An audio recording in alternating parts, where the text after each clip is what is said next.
Dobrodošli na kanalu Prepovedana zgodovina, prostoru, kjer raziskujemo tisto, kar so drugi pozabili, in razkrivamo skrivnosti, ki so bile stoletja skrite pod pragom časa.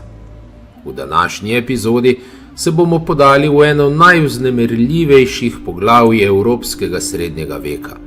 To je zgodba o vojni, časti, ponosu in izdaji.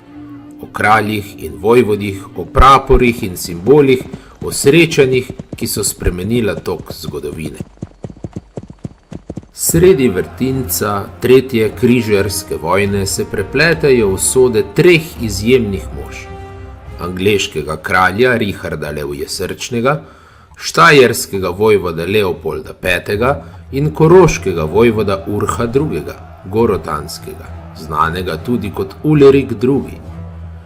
Njihove zgodbe povezuje starodavni simbol, črnega panterja, praporja naših prednikov iz Karantanje, ki je v trenutku ponosa razburil samega kralja križarjev in sprožil verižno reakcijo, katere odmev še danes odmeva po evropski zgodovini.